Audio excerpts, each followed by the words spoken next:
Leader, the meeting's now live. Okay.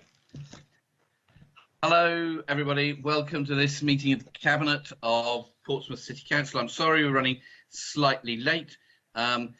Slight technical issues, but welcome, everybody. Can we just run through introductions so that people know who everybody is? At the top of my screen, I have Hugh Mason. Do you want to say, Hugh, what you do and why you're here? And not on mute. Sorry, slight difficulty here to unmute. I'm Hugh Mason. I'm the Cabinet Member for Planning and City Regeneration, and I am also the City Councillor for St Jude Ward. Matthew.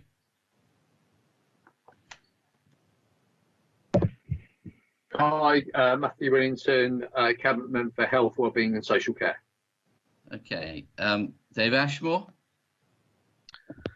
Dave Ashmore, Councillor for Fratton and also Cabinet Member for Environment and Climate Change. Lynn. Lynn Stagg, Ward Councillor for Bathrings Ward and Cabinet Member for Traffic and Transportation. Okay. Susie. Susie Horton, Cabinet Member for Children, Families and Education. Okay. Other people I've got here, Chris Ward. Chris Ward, Director of Finance. Ian Maguire. Ian Maguire, Assistant Director for Planning and Economic Growth. Julian Pike. Yes, Julian Pike, Deputy Director of Finance. Stephen Ho. That's Stephen Ho, Principal Planning Officer and Planning Policy and Enabling Team. Thanks. James Hill. James Hill, Director of Housing, Neighbourhood and Building Services. Dave Ashmore. You've already done that. Oh, you just loitered down to the bottom. My apology. And Anna Martin, who is here. Present. Anna Martin, present. Great, from Democratic Services. Is there anybody else who I haven't called, who I can't see? David Williams, Chief Executive, and I apologise for the delayed start to the meeting. All right. If you'd of course been on Zoom, David, I'd have been able to see everybody easily. But we operate with substandard equipment. Such is life. So let's quickly run through the agenda. Any apologies for absence? I know Steve Pitt is not with us as he has been in hospital, and Lee Hunt, I think, is not going to be able to join us either. Any declarations of interest, colleagues? Yes. Hugh Mason. I'm advised by the City Solicitor that whereas in 2014 I did not have a prejudicial interest to declare in the matters which are being considered under item 4, following the change in ownership and structure of HCB Limited in 2016, my position as the Director of Hampshire Credit Union now constitutes a prejudicial interest, and therefore I should take no part in debate or vote on this item. I intend therefore to leave the meeting at that time and would request Anna Martin to ring me on my mobile or my landline when I can come back in. Okay. All right, thank you. And I see a hand from Chris Ward. Yes, there's an item on the agenda, item 4 on the Hampshire Community Bank, and I am a Director of Hampshire Community Bank Holding Limited. I will not partake in the discussion related to Hampshire Community Bank. Okay, any other declarations of interest, colleague? Nope. Okay. Record of previous meetings. The minutes, let me get to them. I've got one thing just to bring up in terms of the Harry Sotnick house and the place for people to be able to move over to when they are recovering or being assessed for recovery, coming out of hospital.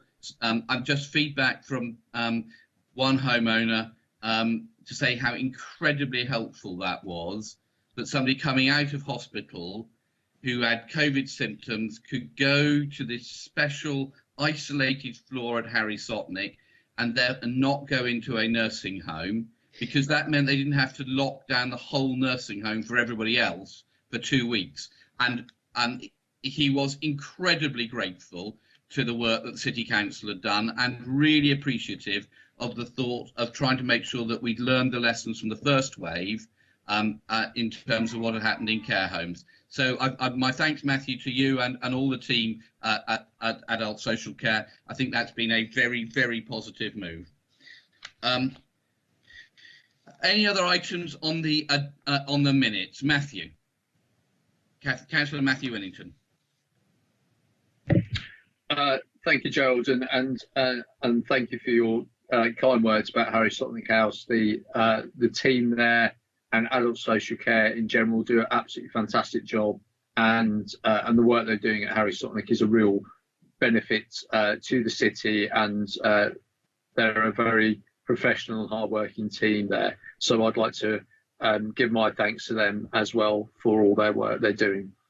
My particular thing was to, under item 42, minute 42 of the minutes from the last meeting, and it was just regarding which was our COVID update from the Chief Executive, and it's just to attach the particular issues we're having at the moment to do with testing. So testing, as we know in the city, we're in a very unusual position. We're actually in a very fortunate position of having both the regional drive-in facility, but also the first facility at a university in the country, which is also open to local people as well. And despite that, the situation with people in the city being able to get tests is worsening by the day. And this isn't just to get appointments at these testing centres, but it's also to be able to get home testing. Just today, I've had correspondence from someone who is a family of 5, and they've been trying since Friday to try and get testing, both either to do a walk-in, to a drive-in, or home care testing, and they cannot get anything even remotely local at all, which is completely impractical. That's meaning their children are not being able to go to school, the parents are not being able to go to work, and this is having a real impact on their lives. This is all down to the fact that government testing lab capacity is utterly insufficient. It should not be an issue, it should not be a problem, and it is an absolute disgrace that the lives and of people that in Portsmouth and outside, of course, are being affected by the fact that the government has not been able to come up with a plan about this, even though this was foreseen for months and months ago that this would become an issue. Because if you carry on saying that more people should get tested, which is absolutely right, you have to back it up with lab capacity. So it's a real concern. We are working as hard as we possibly can to make sure that everyone is getting tested in the city as much as possible, to make sure that the most vulnerable people are getting tested as much as possible. But unfortunately, outside of care homes who have whole care home testing, the most vulnerable people cannot be prioritised because the system doesn't let that happen. And that is a real problem for us. So, so the work in the city is fantastic about COVID, but we are being let down by national incompetence in not having the right amount of lab capacity, so we can make the most of the fact that we've got such good testing capacity in the city, and that is a real shame and a real disgrace, really. So we are fighting. I'd like to give the message to everyone out there in the city. We are fighting to get the government to get their act together and get that lab capacity to where it needs to be, so that everyone in the city who needs to be tested, so they can know if they've got the virus or not, so they can self-isolate, but so they can make sure that they're not spreading anything, that they can get back to school, get back to work, and we are fighting for you to make sure that that happens, and we're calling on the government to get its act together. You're on mute, Gerald. Sorry, trying to be good and mute myself. Susie Horton, you've also raised your hand. Yeah, thank you, Gerald. I just want to echo what Matt's saying. I'm not going to repeat all the detail of it, but just to say from my perspective with schools, this is so disappointing. For the last 6 months, a lot of kids haven't been to school. We've worked really hard with the Director of Public Health. We've set up infection control groups. Schools have really gone way beyond the call of duty to do absolutely everything. We've done a whole campaign over the summer about managing fear and expectations of parents. We've got kids wanting to come back to school. We've got brilliant attendance, and then within a few days we're hearing of people not being able to go into school because I don't know if anyone here has ever been in a school, but there are colds and coughs galore, and this is the cold season. It started. People they're being really sensible. They're taking this civic responsibility really seriously, which is what we want. And they're just not being able to get hold of tests. And it's, I've heard of, Councillor Winnington has just highlighted one case, but I've been contacted by quite a few people today who quite rightly want their kids back in school. So just want to really support what Matthew is saying. So Councillor Horton, my understanding is that the problem is that teaching staff are going off because they think they're symptomatic. They're trying to get a test. Mm-hmm. They can't get a test, so they can't go back to school to go to work. And because of that, whole classes are being sent home at a point where kids need to be in school. Am I right with that? Well, this is the principle of the bubble system. So I'm not suggesting that every teacher who needs a test, that means the whole class has gone home yet. But it will happen. That could be a feasible situation, because if the teachers within that bubble have been, as it were, used up, if we want to look at it from a numerical point of view, then we might find ourselves in those situations. And I'm hearing about teachers being sent to Oxford to get a test, and we need them back. We need them back in the classrooms. Otherwise, this is going to be further disruption. So some of these young people in our city haven't been in school for 6 months, and now they're not being in school, or potentially they're not being in school because they not because they're ill, but because someone else can't get a test. Okay. Can I suggest that we do a letter both from yourself, Councillor Horton, and also Councillor Whittington, as the two cabinet members with most responsibility, to the government today to urge them to get this sorted, and because it's fundamental. If we can't get people tested, it's going to mean really significant problems both in education and in social care. Okay, thank you very much indeed for that. Is that all right with both of you?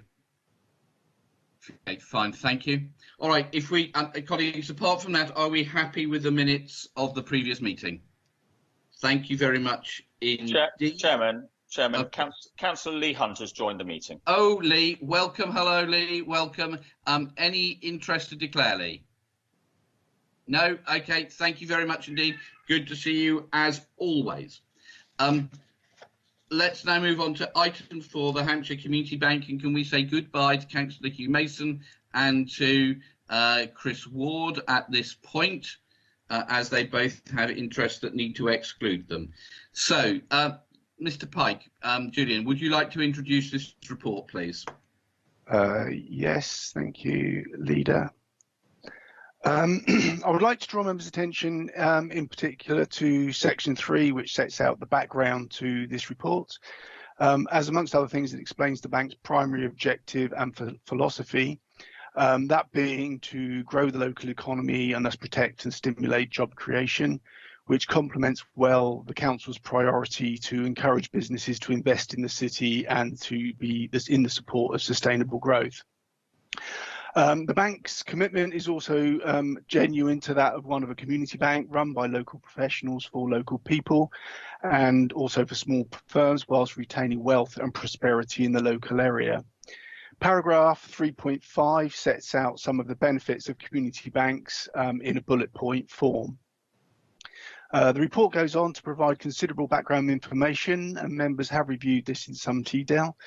But in summary, the report emphasises that the 10 million Treasury Management Lending Facility being sought from the Council is low risk in nature, because loans made by Hampshire Community Bank will only be to the strongest SMEs with the highest credit quality, and as a consequence, most likely to promote growth in the Portsmouth and Hampshire areas.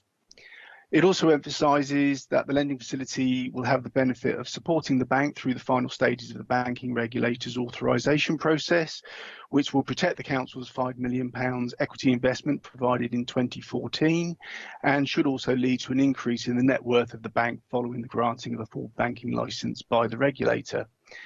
The report explains the corporate structure and the rationale behind it, which is designed to mitigate the risk of HCB holding being taken over, thus ensuring longevity of ownership benefit to local residents. And it also explains that the Grants Board what the Grants Board governance arrangements are and investor voting rights on the Grants Board. And it also includes biographies of the trustees and the directors. The report is seeking Cabinet approval of the recommendations as set out in paragraph 2. Okay, thank you very much, Julian. Can I ask Mr. Williams, I'm sorry, I didn't read the beginning script. Do you want me to read the beginning script to make sure that people know that we're doing this under Section 78 of the Coronavirus Act 2020? I think you've done that. Thank you, Chairman. Lovely. Okay. Mr. Pike, thank you very much. I understand we've got a written deputation from Mr. Jerry Brown, which you are about to read, and then I think you may have some comments to answer some of the questions that he's raised. Yes, that is correct, Leader. The following is a deputation on behalf of Mr. Jerry Brown regarding agenda item 4 for Hampshire Community Bank. HCB was set up in 2014 with the majority of the financial commitment being taken on by PCC. We committed £5 million, and that so far £3.7 million has been spent during the start-up phase. The plan that PCC was sold said that HCB would get a banking licence in 2 years. We are 6 years on and still no licence, and the most recent report said that we would have a licence in Q3 2020, but it has still not come to pass. There are 8 working days left. Now HCB is asking PCC to lend HCB £10 million in 2 tranches so it can lend money to SMEs. That loan would be low risk, we are told, because the SMEs chosen to benefit from the loans would all be very low risk businesses, yet the CIC Werner is invested in had the same objectives and went bust. And now we are living in unprecedented times where previously rock-solid businesses are now going to the wall. And when they do fail, it will be PCC picking up the tab. We are relying on the analysis of some accountants, BDO, and promises about the viability and success of the future portfolio. We were told the same about Vessel and about our property investment portfolio. There is a pattern here. We have also been told there will be little or no benefit to PCC from HCB before 2025 at the earliest, 5 years from the banking licence. When we made the initial investment, Startup Capital, we were told that the government department, DBIS, Business Innovation and Skills, would invest up to 7 million. Subsequent to the 2015 election, that got cancelled. So virtually all of the money is coming from PCC to support an enterprise that is Hampshire focused. Effective control of the group of companies at 3 levels lies in the most in the hands of one person, Professor Werner. We were told that in 2018 we would make £249,000. We made nothing nor anything since. Excuse me. In the most recent documents, today's agenda papers, we are told that Prof. Werner is a professor at Southampton University. This is not the case, as he left the post in 2018 after being awarded £2.5 million at an employment tribunal and is now employed at De Montfort University. Why are there no investments from Hampshire County Council or Southampton City Council? Surely if HCB is Hampshire-wide, it will benefit taxpayers in their area more than it does ours, yet we are taking the vast majority of the risk. We have provided 90% of the capital, yet we have 1/19 of the vote. We still have no banking licence 4 years on from when it was promised. No benefits have accrued for PCC. We have spent about 4 million so far on premises, on staff, and on the long and drawn out process of applying for a licence. Professor Werner has effective control of the enterprise, yet has never been asked to answer questions at PCC. Prof Werner's friends and colleagues were appointed as directors of the bank. We don't know how much we are paying for the staff at the NN established bank, but we do know that there are no British people in the leadership team of the bank. All of the original directors, except Prof Werner, have left. Reporting is minimal, though legal, and effective control continues to remain in the hands of one person. All of the transactions HCB is lending out money we have provided have been done via Eastleigh Borough Council. The whole situation begs some questions. What has our 3.75 million been spent on so far? How come the Deputy Section 151 officer is asking PCC for 10 million for a company of which his boss is a director? What is the ongoing monthly run rate of spend? Where is the project plan showing how we get to a banking licence? The process and timetable on page 5 simply won't do.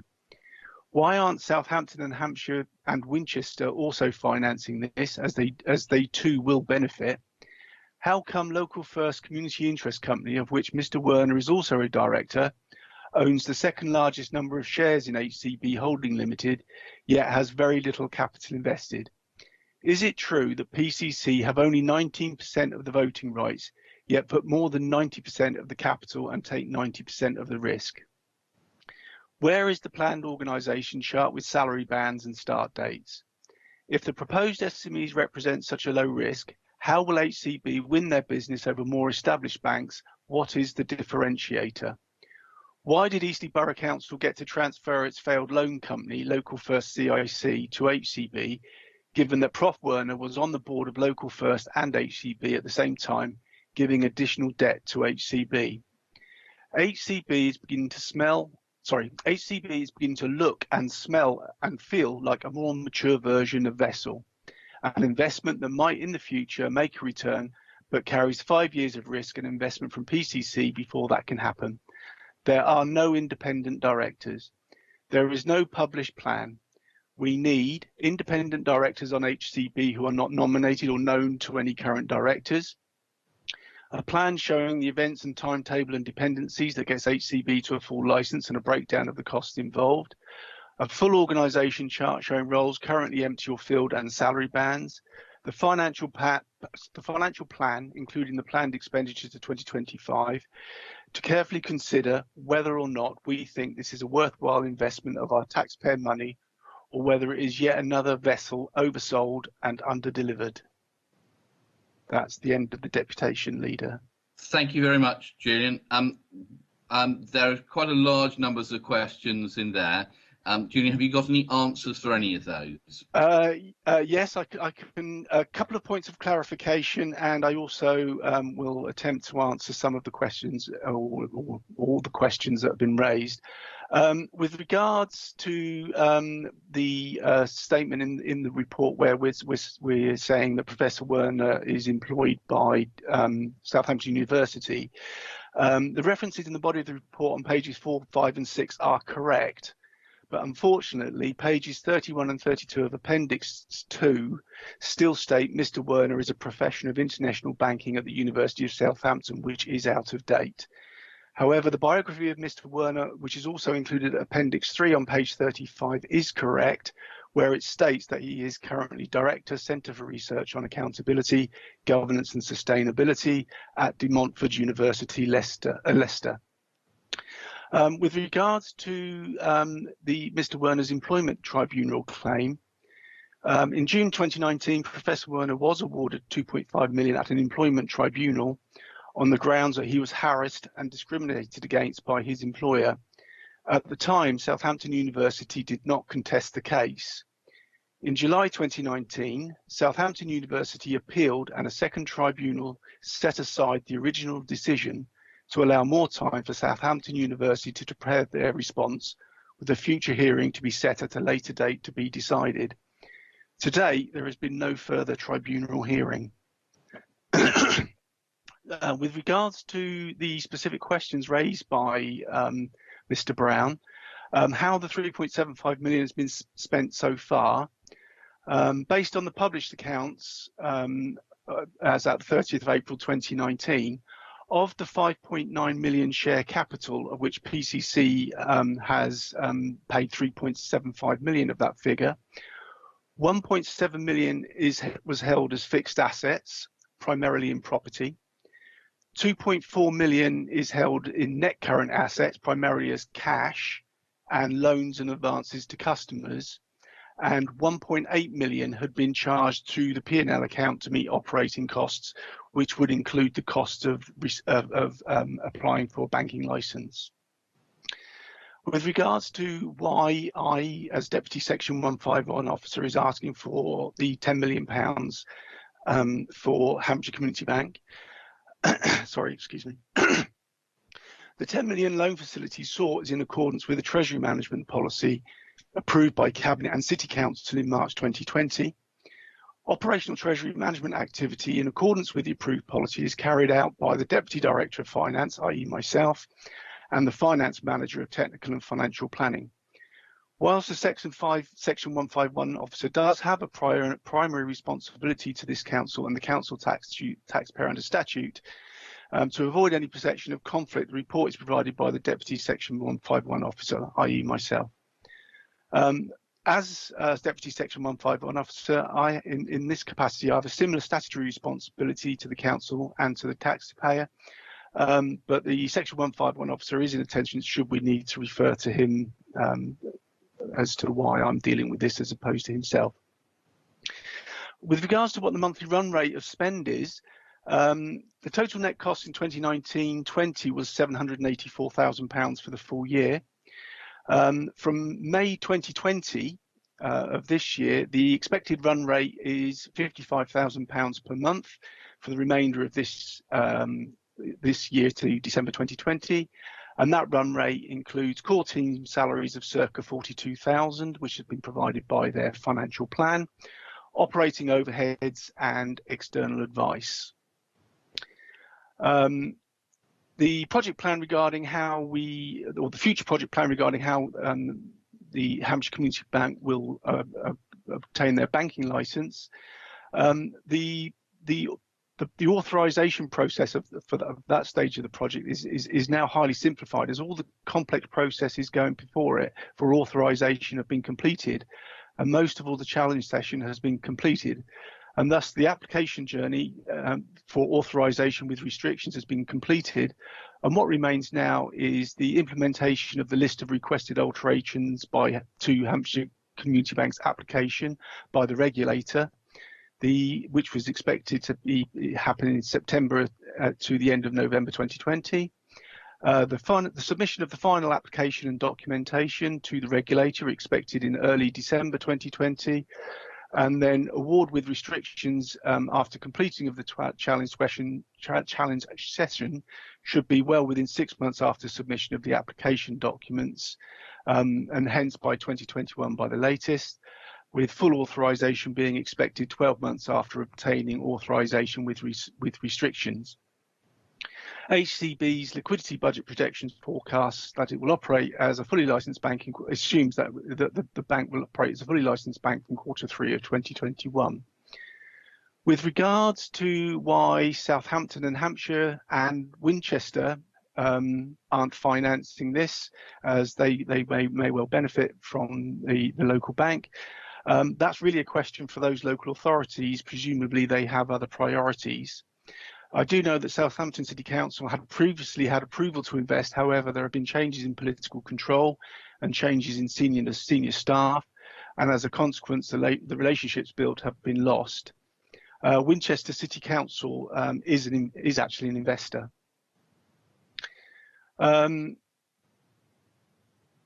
how come Local First Community Interest Company is the owns the second largest number of shares?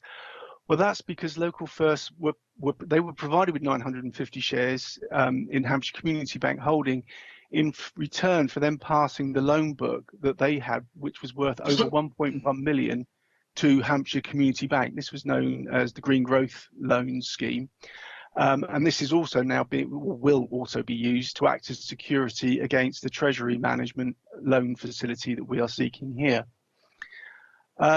He asked the question, is it true that PCC have only 19% of the voting rights, yet put more than 90% of the capital and take 90% of the risk? No, those figures aren't quite right. Voting rights in Hampshire Community Bank Holdings are, like PCC, are 5.5%. Which is made up of the 9 shareholders with 1 vote each, and Hampshire Community Bank retaining the remaining 50%. So in total, LA investors hold 44% of Hampshire Community Bank shares and therefore votes. Capital investment of 5 million in shares represents 62.5% of the 8 million in share capital, and PCC would have 38.5% of the votes available on the grants board. With regard to the organisation chart and the salary bands, the City Council has received an organisation chart detailing filled and unfilled posts, along with salary bands, and the monthly cost of those filled posts is consistent with the monthly run rate that I referred to earlier. With regard to his question that if SMEs are such a low risk, how will HCB win their business over more established banks? What's the differentiator?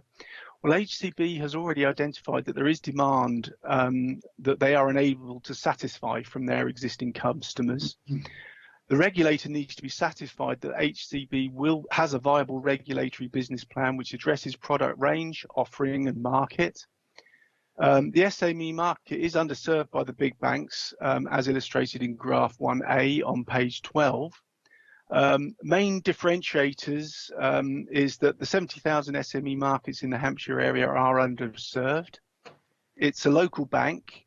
It will offer a more personal service and a quicker turnaround time on applications and decisions compared to the normal high street retail banks.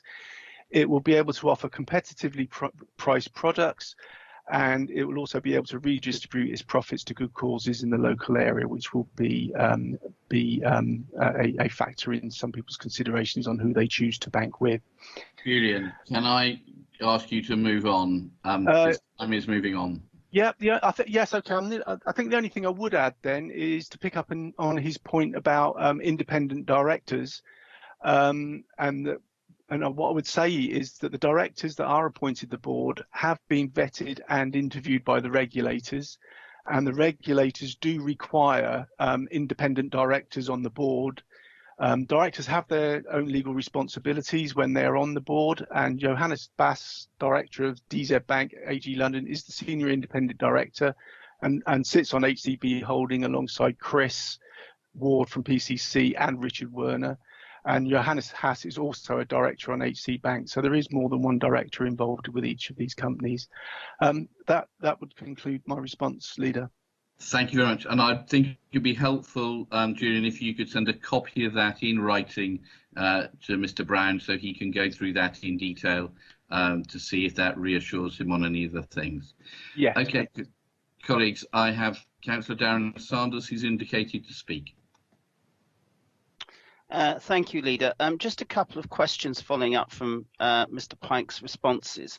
I just want some points of clarification, really. So there is nothing to stop us requesting further independent directors with no links to any of the current companies or any of the current directors as we go forwards, particularly after the license has been put forwards. I know it's got to be agreed by everybody with a controlling interest, but there's nothing to stop us doing that, is there?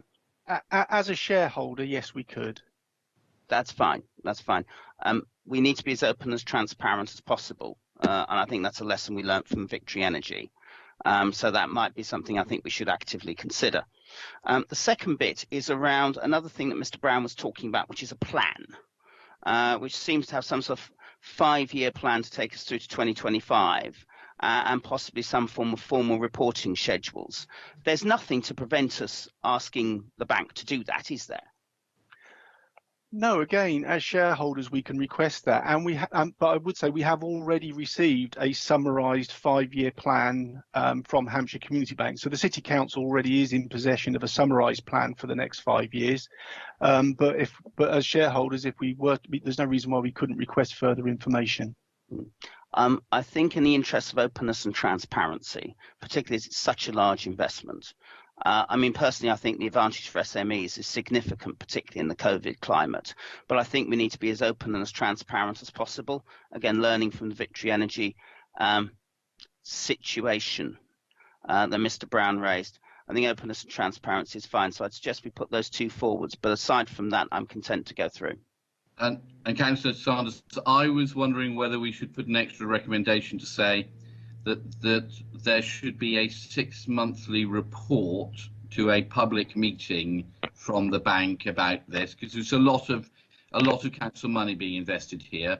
And again, learning from Victory Energy, I'm uneasy about it coming to Cabinet, because Cabinet is just one party, and I think it's best if we try to have a report to a cross-party committee. And I wondered if the Governance Audit and Scrutiny Committee was, on Standards Committee, sorry, GAS, was the right place to send it, because they have an overview and an audit role that might be helpful to give a cross-party view on this. I personally would agree, but others may not. Okay. Dan, could you put your hand down electronically? Hurrah. No, not quite there yet. Mr. Pike, you're the only other person indicating. Julian, is there something you'd like to add? Well, the only caveat I was going to add to that is it's as a shareholder, it's something we could request that this information comes forward, but it's as an independent company, we wouldn't necessarily be able to insist upon it, although we would be in a position of strength if we were still going to make future advances under our treasury management. And we might have words with any of the directors who we happen to see if that request was turned down. Okay. Colleagues, at that point, colleagues, are you happy to accept those recommendations with the additional one about 6-monthly reporting to governance and audit? Yep. No dissent? No. Okay, that's accepted. Thank you very much indeed. We now move on to the Seafront Master Plan, which Councillor Steve Pitt would have been here to present as Cabinet member. No, he would have been involved in doing it. So, but this is Ian Maguire and Hugh Mason. Can somebody phone Hugh to see if we can get him back into the meeting, as he's now allowed back in? And Mr. Maguire, do you want to present the report? Thank you, sir. So the report is in my name as the Assistant Director for Planning and Economic Growth, but the lead officer, Stephen Ho, has certainly done the lion's share of the work for it, and I'll pass over to him to give the full report, if I may. Of course. Stephen, welcome. Let us know what we need to know. Thank you, Chairman. Yeah, like Ian mentioned, this report in his name as Assistant Director of Planning and Economic Growth, and brought under the Cabinet Member for Planning Policy and City Development. The main purposes of the report is twofold: to report on the results of the public consultation that was held in February and March of 2019, and to also advise members on the content of the draft Seafront Master Plan and to seek approval to consult on this draft version. So to give some background to the Seafront Master Plan itself, which is also outlined in section 3 of the Cabinet report. This is a refresh of the current adopted Seafront Master Plan supplementary planning document, which was previously adopted in 2013. This is a draft version which has been in development over the past couple of years, starting off with a period of public consultation in summer 2018 and again in February, March 2019. And this particular round of public consultation is reported on in section 4 and also in appendix 1 of the report. These rounds of consultation have been punctuated with various workshops with members of the public and various interest groups in collaboration with the Eastern Solent Coastal Partnership on their work with the Solent Coastal Scheme, which has now begun its construction phase. There have been various workshops and meetings with other services within the council, meetings with statutory consultees, interest groups and landowners and stakeholders. And this draft has been developed in consultation with feedback from various members along the way. Officers have also been informed and guided by various national and local policies and strategies, and the draft has due regard to these wherever appropriate and necessary. As a supplementary planning document, this document itself is a planning tool to support policy PCS 9 of the adopted Portsmouth local plan, to elaborate on the policy itself and to provide more planning guidance where it can as a strategic level planning document, and providing the planning and spatial framework for the seafront. When adopted, it will be a material consideration in decision making for the seafront area. As for the draft itself, that is the subject of this report and is found in Appendix 2. The document sets up a vision for the seafront area, provides strategic and detailed planning guidance, identifies further enhancement and development opportunities, and highlights elements of the seafront that should be conserved. The guidance is presented either under different theme areas, such as climate change, health and well-being, public realm, and transport and access, among others, and also presents guidance for the seafront in the geographical sense on an area-by-area basis, and recommends or suggests various approaches that could occur in these areas relating to, for example, development opportunities or placemaking or movements by various methods of travel. When producing guidance on the development of such an important place as the seafront, there will inevitably be difficult challenges, as members need to make decisions with the often competing interests of those that live, work and recreate in the area. Some of the opportunities and options are likely to be more contentious than others. For example, the draft makes recommendation on what could happen in the north section of Avenue Khan in order to promote better walking and cycling infrastructure, or also how the area around the D-Day Stone at St. Helens Parade could work to improve better accessibility and movement, which could be achieved through various examples suggested in the document. We know that these matters were of particular interest to different groups in previous consultations, so this consultation will give a further opportunity to explore people's opinions of the options recommended in this draft.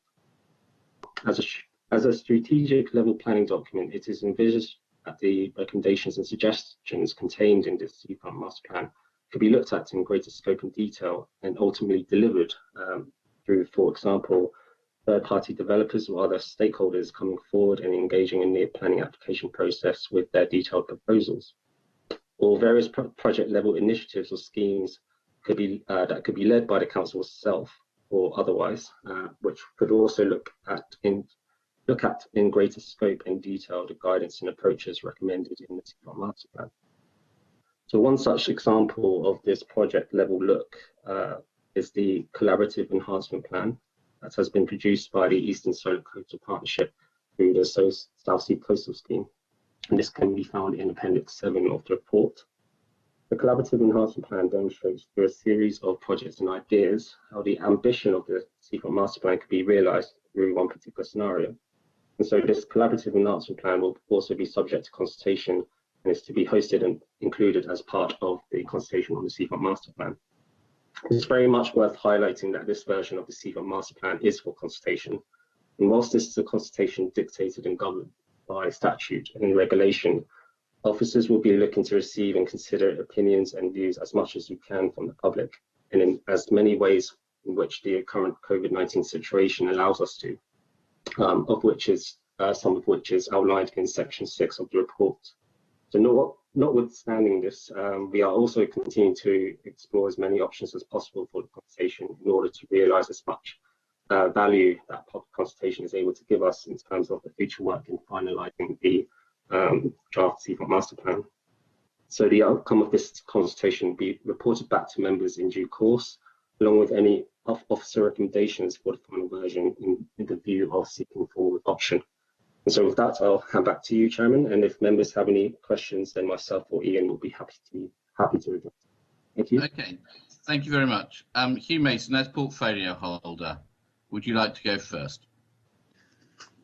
It's not quite as questions, because it's commentary. Well, no, what either questions, comments, thoughts, other peregrinations, whatever you like. Oh, I shall ramble on for a few minutes then. First of all, Chairman, this is the right time because we are working on the sea defences. This will make major changes to our seafront, and it is right that we should now be considering what we want our planning on the seafront to look like, what we envisage for the future of our seafront. So this is the right time to do it. And we need to take this draft plan in conjunction with what we see in Appendix 7 about the sea defence developments. The second thing which is important is to stress that this is a consultation. It is not written in stone. It is not something which we are going to go ahead with willy-nilly, whatever people say. We have consulted before. We've got the you've got in the papers before you the results of our initial consultation, and this has thrown up questions on which we need to consult further. The most important ones, it would seem to me, are around the D-Day stone, which is a very, very important piece of our heritage.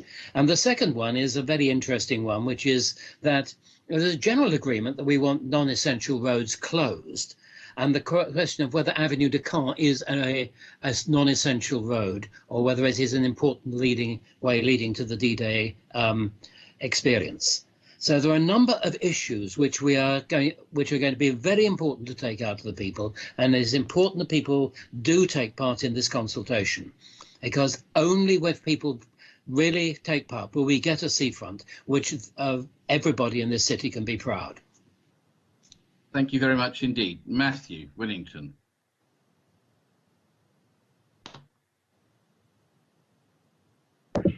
Thank you.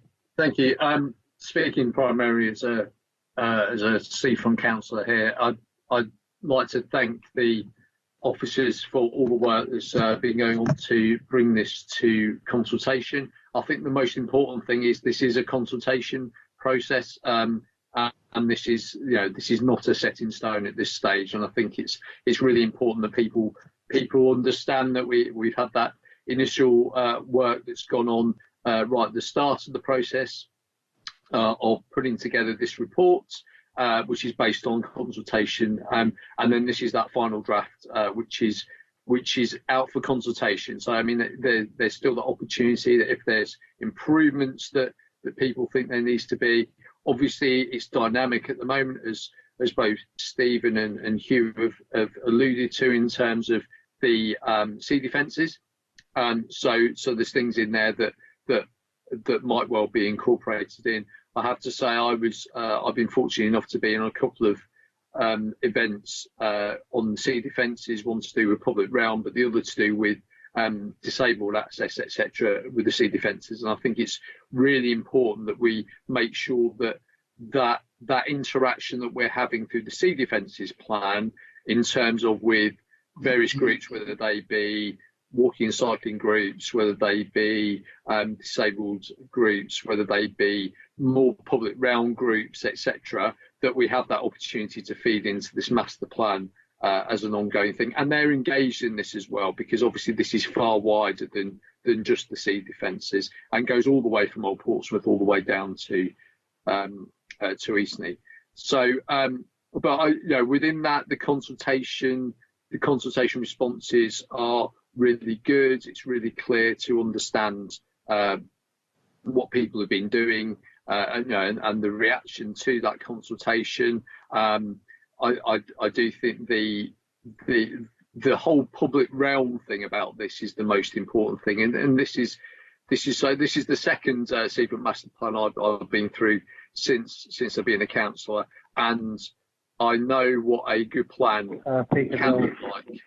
And I know how this can give us a really good way forward. So I encourage everyone to get involved with the consultation on this. I approve of the report going forwards, and we've got real opportunities with our seafronts to put a real marker on being a destination that it is, and it works for local people for the next 50 years.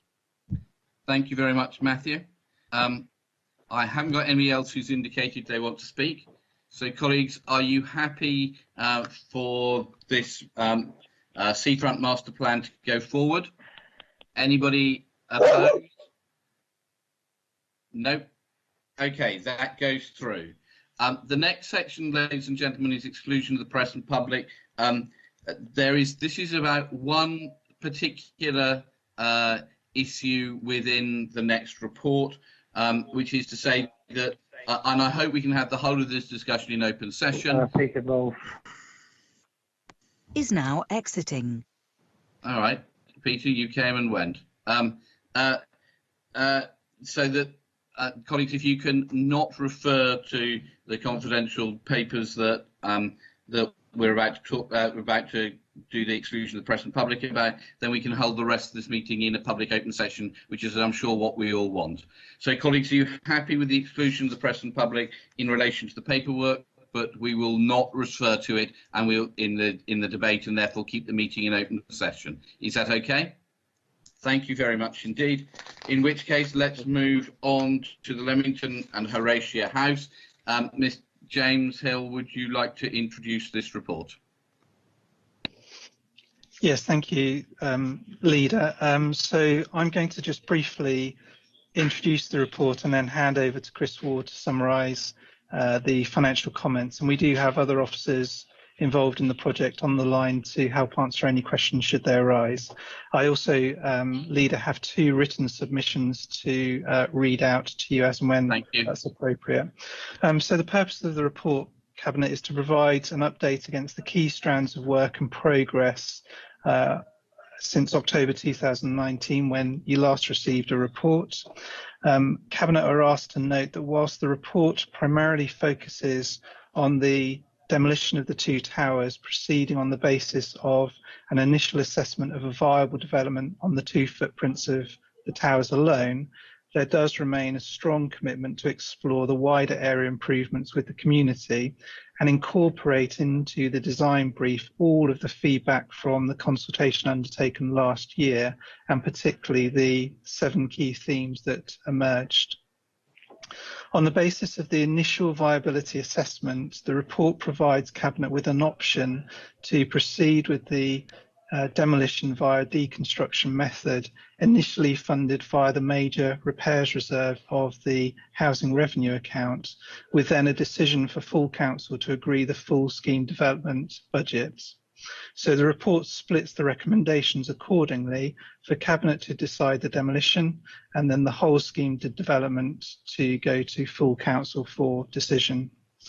Just a few key points from the report to highlight.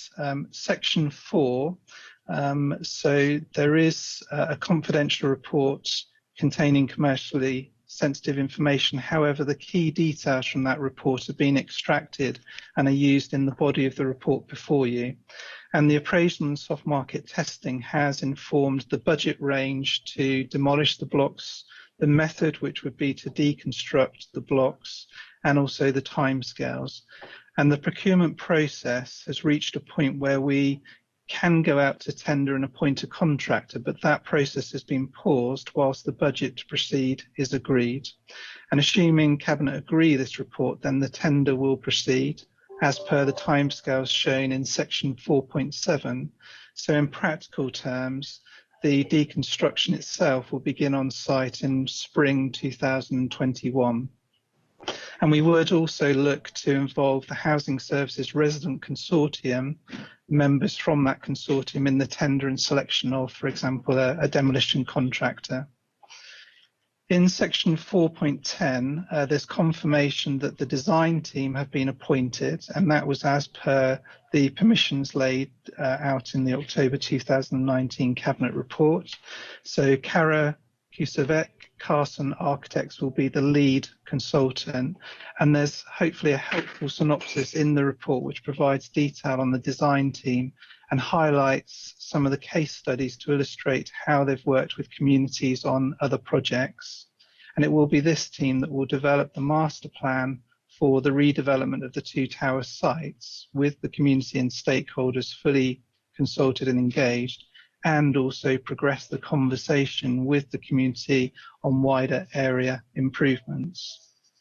There's a section drawing attention to redevelopment section 5, and again that talks about the design team appointment, but anchors the design brief back to that community engagement that was undertaken last year, and that will be the backbone of the parameters for the development. So it's important to understand that the master planning work will happen in parallel to the blocks actually being demolished or deconstructed, and that will provide an opportunity to build upon the successful engagement and consultation work that was undertaken last year and use the best practice methods available to engage and consult with the community and stakeholders. And our initial meeting with the design team has provided them with all of the background information, the reports to date, the feedback from the 2019 engagement, a list of all of the stakeholders identified, and you should expect for an engagement and consultation strategy to be formulated and available towards the end of this month. There's an update in the report on the progress with regard to the telecoms work, so in section 4.19, and both telecom operators are working with us to relocate the aerial systems.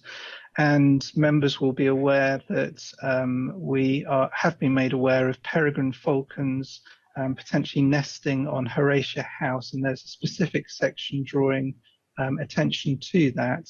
Those birds are Schedule 1 protected birds, which provides protection from, for example, disturbance during the nesting periods.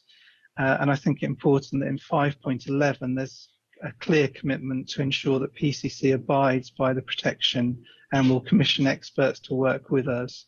And just by way of an update, since the report was written, we have a meeting with representatives from Hampshire Ornithological Society, next week to progress that discussion. I'll hand over to Chris, if I may, just to summarise the finances in the report. Thanks, James and Leader. If I deal with the deconstruction first, which is the concern of the cabinet decision, and I'll deal with the wider development scheme later, which is reserved for a council decision, obviously in October. I think contextually that we've set this in the overall context that there's a good expectation that there is a viable whole development. And so the deconstruction itself is set in that context. It does require, it will be a cost of up to £10 million with other associated costs as well, which at this stage would require a redirection of funding from the Housing Capital Programme away from repairs to the council's housing stock and obviously towards the deconstruction of the two blocks. It is anticipated that in the event that council do approve the wider scheme, which I'll talk to shortly, that funding can be replaced so that there is no detriment to the maintenance programme for the housing stock more generally.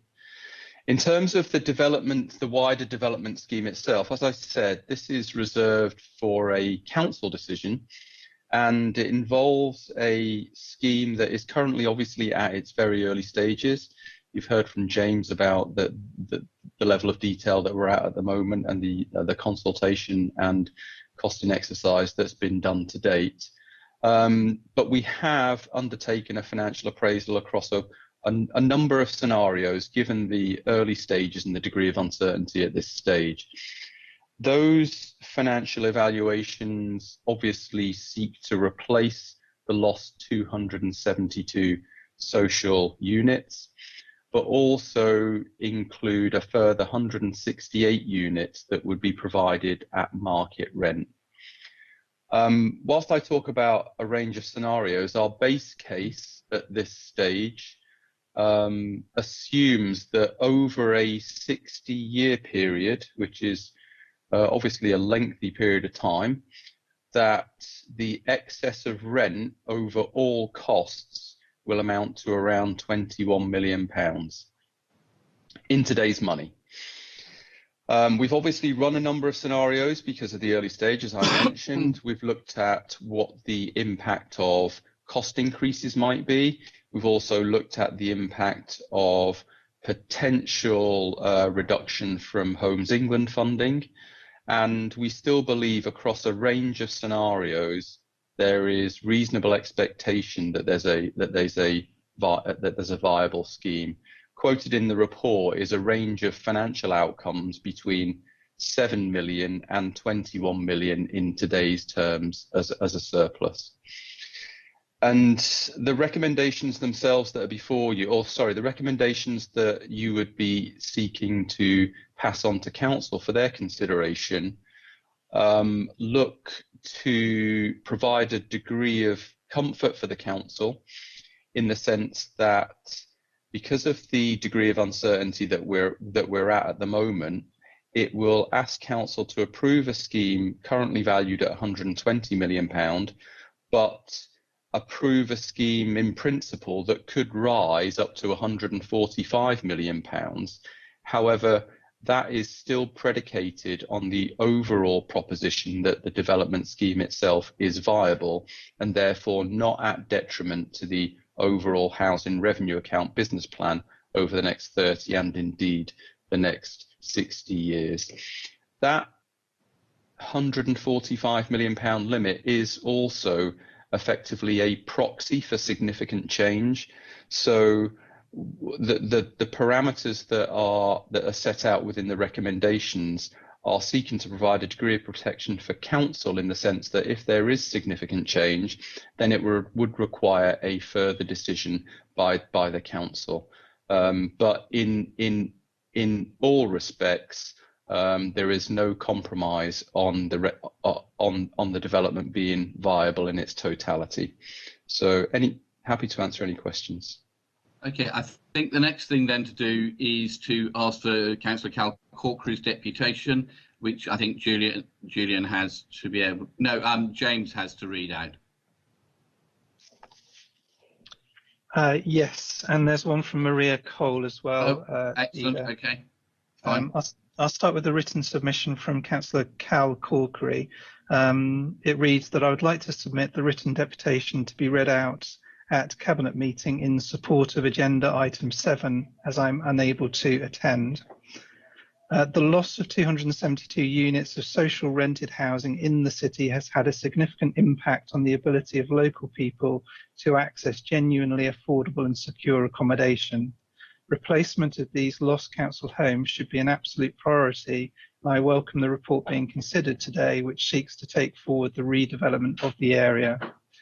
While the initial viability works indicate that the 272 council homes can be re-provided on site if cross-subsidised by 168 units for market sale, it must be the case that this is a bare minimum starting point, and that as the project develops, if the opportunity to increase the ratio of council housing on site arises, then it should be taken. Similarly, while the current initial proposals do not contain any replacement home at social rents, the traditional level at which the council rents are set, this is something that must be kept under constant review and changed as and when possible.